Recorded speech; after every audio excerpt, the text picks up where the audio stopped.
Allahu më nush më urdhëron thot Kur'an, o ti profet, transmetoje përcjelle tek të tjerët, tek njerëzit, tek njerëzia, atë që ta ka zbrit Allahu më nush. Por nëse ti nuk e realizon këtë gjë, dije se nuk e ke realizu misionin me cilin ti e dërgu. Ftesa e njerëzve rrugë Zotit ka qenë misioni kryesor i pejgamberit Muhammed a.s. faqet dheut. Kur'anin Allahu mëndueshëm e ka marrë vetë përsipër për ta zbritë dhe për ta ruajtur. Inna nahnu nazzalna dhikra wa inna lahu lahafidhun. Ne kemi zbrit dhikrin Kur'anit dhe ne do ta ruajmë atë. Dhe me këtë mesazh kuranor madhor Allahu mëndueshëm i përcjell një mesazh të veçantë pejgamberit sa për të thënë që çështja me cilën duhet të angazhohesh nuk është Kurani se atë e ka ruajtur Zoti. Çështja me cilën duhet të angazhohesh realisht është si më thanë me përcjell atë tek njerëzia. Kjo është preokupimi jot, ky është preokupimi jot dhe ky duhet të jetë shqetësimi jot.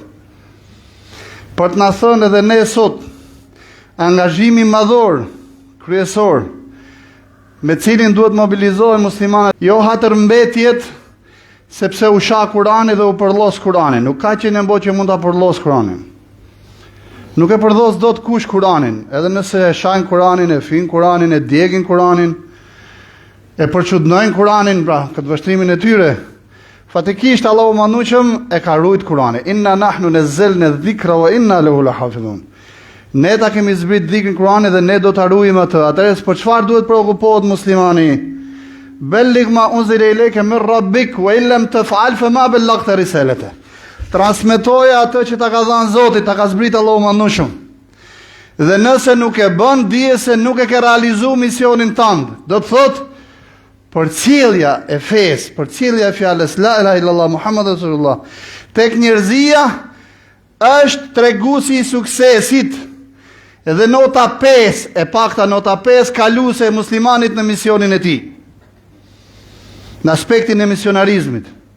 Do të kuptojmë se sa musliman të mirë jemi, sa të suksesshëm jemi, sa misionari jemi, sa e kemi realizuar detyrën që na ka zbrit Allahu mëndueshëm, le ta shohim se sa të shqetësu, sa të preokupu, sa të angazhu dhe se sa realisht e përcjellim këtë fe tek njerëzia. Sepse Allahu mëndueshëm i thot pejgamberit alayhi salam, "Wa illam taf'al fama ballaghta risalata." Nëse ti nuk e bën, dije se nuk e ke realizuar misionin tënd. Pra ne thot pejgamberi alayhi salam, "Men lam yahtam bi amri al-muslimin felejse minhum", kush nuk preokupohet me çështjen e muslimanëve, kush nuk është i shqetësuar për çështjen e Islamit dhe muslimanëve, nuk është prej tyre.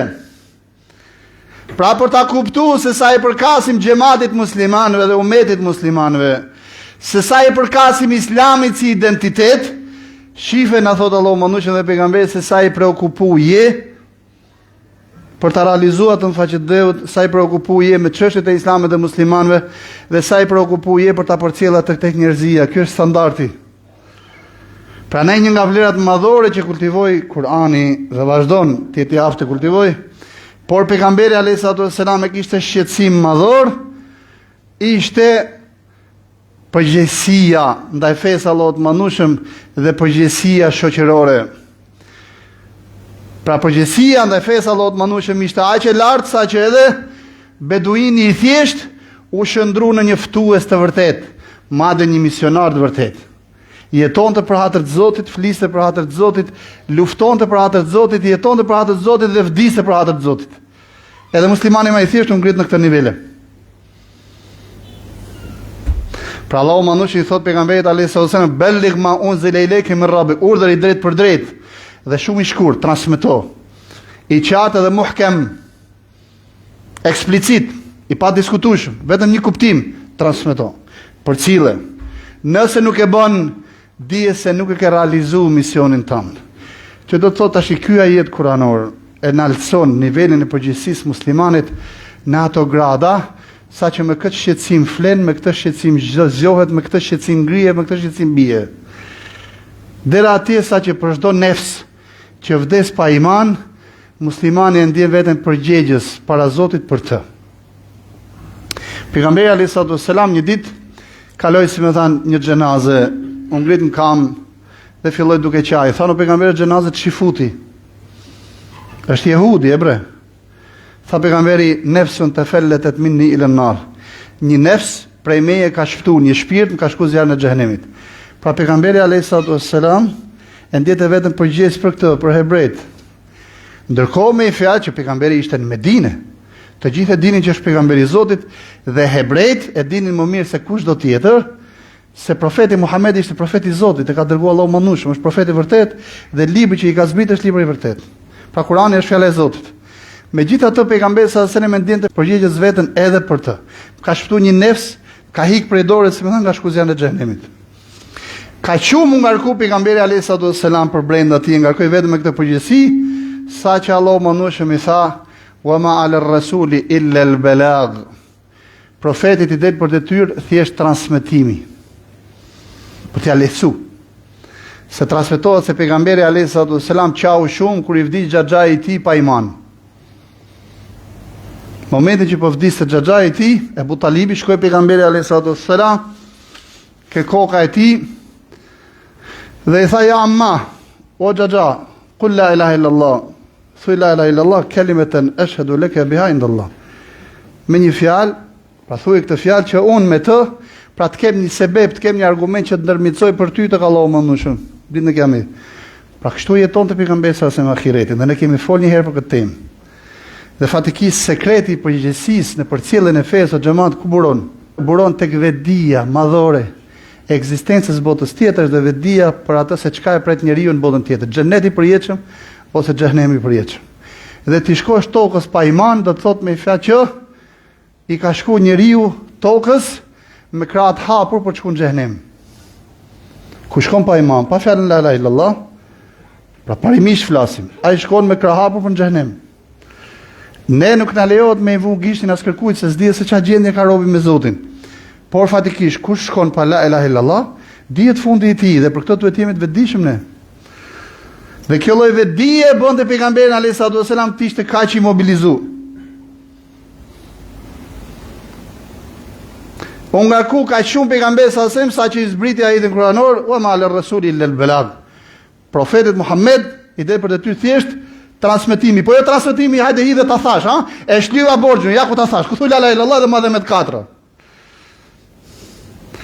Po i transmetim që ka simetri me sa të brendshmes dhe të jashtmes. Wa man ahsanu qawlan, nuk ka më punë mirë se sa ai që fton rrugë Zotit, mimmen da'a ila Allah. Wa amila salihan, dhe punon punë të mira. Nuk ka më fjalë mirë se sa që fton rrugë Zotit. Ama ka simetri mes fjalës së tij, wa amila salihan dhe punë të mira. Wa qala innani minal muslimin, deklaron që unë jam musliman. Dhe kemi përmend që ftesa me model është, si më thënë, forma më e mirë dhe më e fuqishme dhe më ndikuese e formave të ftesës. Pejgamberi sa i shkoi Ebu Talibit te koka dhe i tha: "Ja amma, o xhaxha, thuaj la ilaha illallah." Thuaj la ilaha illallah që për ty unë të dëshmoj me këtë fjalë tek Allahu mëndueshëm. Mirë po në krahun tjetër qëndronin shejtanët, mushrikët, politeistët, të cilët me fjalë e ndiqnin këtu vëmendje në xhamat. E ndiqnin me vëmendje të madhe e curinë e davetit pejgamberit alayhis salam. Se davet çdo të thotë xhamat, ftesë rrugë Zotit çdo të thotë xhamat, paksim i kampit të kufrit dhe shtim i kampit të imanit. Përjedhoj ç'a ndodh. Si puna e atij shkopit ke grumbulli i Ranës. Ju kujtohet kur kemi qenë të vegjël, kalamaj kemi shku në det.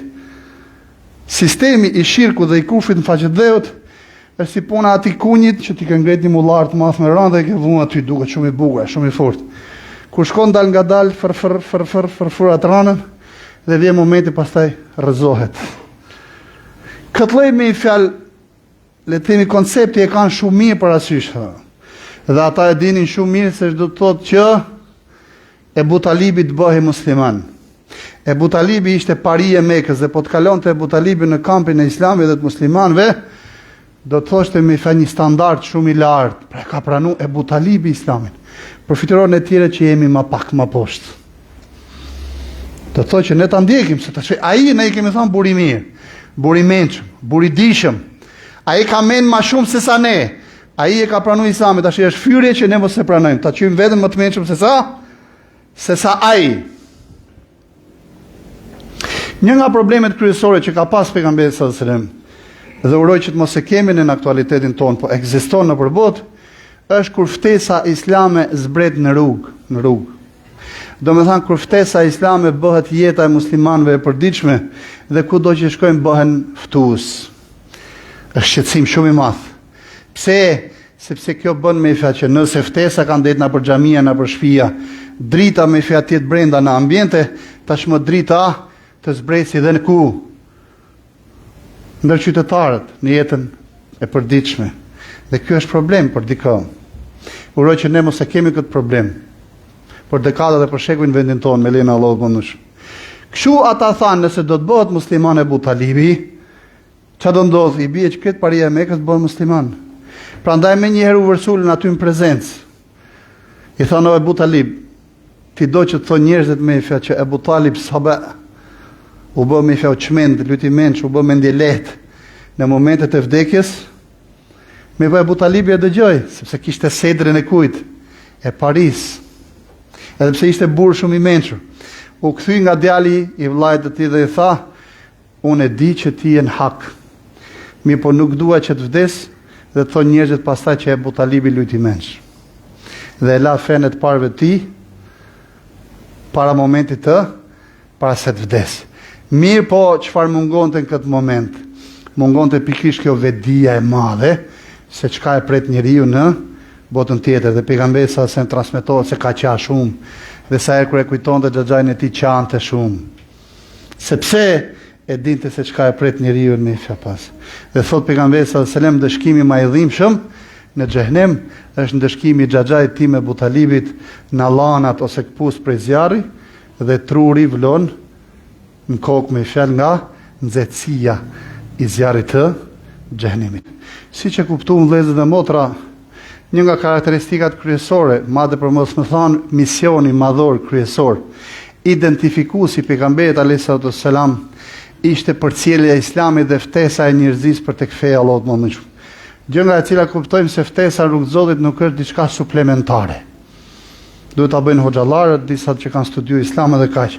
Ftesa në rrugë të Zotit është detyrë e gjithë muslimanëve kudo që janë, në mënyrë që të jemi ndjekës të vërtet të sunetit pejgamberit alayhisalatu wassalam, dhe nëse ne duam të dimë, të shohim se sa ndjekës të sunetit pejgamberit sa jemi, le të shohim se sa ftojmë në rrugë të Zotit. Por kujdes, se sa ftojmë në rrugë të Zotit nëpërmjet fjalës la ilaha illallah, dhe jo nëpërmjet obura ta kapim këtë muslimanin e ri, se mo na shkon në xhehenem, sepse po bie tek akidja e sharia, akidja maturidie, po tauhidi rububie, uluhie, esma u sifat. Fjala la ilaha illallah është e vetmja el munqidha min ad-dalal. E vetmja që e shpëton njeriu nga zjarri i xhehenemit. Kur njeriu thot la ilaha illallah Muhammad Rasulullah, këto ndarje të tjera ngelen asgjë më shumë se i tallash. E keni parasysh tallashin? Tallazi për drunit. Fjala la ilaha illallah është ai materiali. Kështu të tjerë janë tallash. Pra ne kujdes mos u averbojmë sy e njerëzve nëpërmjet tallashit.